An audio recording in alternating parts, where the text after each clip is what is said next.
Good morning everyone. দেখো সকালবেলা ঘুম থেকে উঠেই আজকে ছাদে চলে গেছিলাম, কারণ কালকে তো বৃষ্টি হয়েছে। তা কিছু জামা কাপড়ও ছিল, তা আগে ভাবলাম মেলে দিয়ে আসি, তারপরে এসে জল খাবারটা বানাবো। দেখো ছাদে গিয়ে দেখি এই যে ছাদটা তো বেশ ভালো পরিষ্কারই হয়ে গেছে কালকে বৃষ্টির জন্য। আর দেখেছো কুমড়ো পাতাগুলো, আমাদের কুমড়ো গাছের পাতাগুলো এত বড় বড় হচ্ছে। ওর জন্য সামনের আমাদের যে মাধবীলতা গাছটা আছে, পুরো কুমড়ো গাছটা না মাধবীলতা গাছটাকে পুরো আটকে দিচ্ছে, মানে ওকে বাড়তেই দিচ্ছে না। তাও কিছুটা বেড়েছে, তা কুমড়ো পাতাগুলো ভাবছি কেটে খেয়ে নেব। তারপরে দেখো জামা কাপড় মেলতে গিয়ে দেখি আমাদের বাড়ির সামনে একটা বড় গাছ ছিল, জানো তো।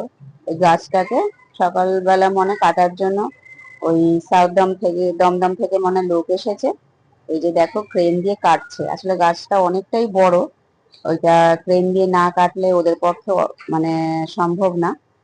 তা গাছটা কেন কাটছে জানি না। তা কিন্তু গাছটা আর কি অনেকটা প্রবলেম ছিল, কি বলতো, গাছ মানে কি এই গরমকাল হলেই না গাছটা থেকে না কেমন গুঁড়ো গুঁড়ো পাউডারের মতো ওইগুলো না সবার বাড়িতে ঢুকে যায়। আসলে যখন হাওয়া দেয় সবার বাড়িতে ঢুকে, আর ঢুকলেই যা হয় পুরো একদম বিছানা ঘর খাবার দাবারে পুরো একদম ভরে যায়। এখন সেই জন্যই কাটছে নাকি গাছটা পোকা ধরে গেছে বুঝতে পারলাম না।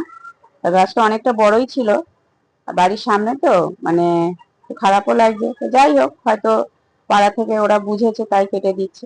তো ঠিক আছে, কোনো এ নেই। তা যাই হোক, আমি ছাদ থেকে চলে আসলাম, চলে এসে ব্রেকফাস্টটা বানিয়ে আবার বারান্দায় গিয়ে দেখলাম গাছটা পুরোটাই প্রায় কেটে ফেলেছে।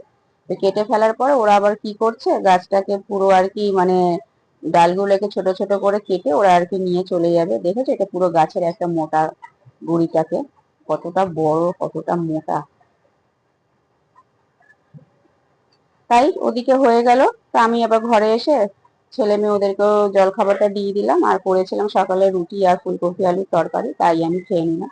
একটু খারাপও লাগছে বাড়ির সামনে, তো কিছু করার নেই। তা চলো, তা তোমাদেরও আজকে ব্রেকফাস্টে কি হয়েছে কমেন্ট করে জানিও তো। তা তোমরাও ভালো থেকো সুস্থ থেকো। তাহলে চলো এখনকার মতো টাটা।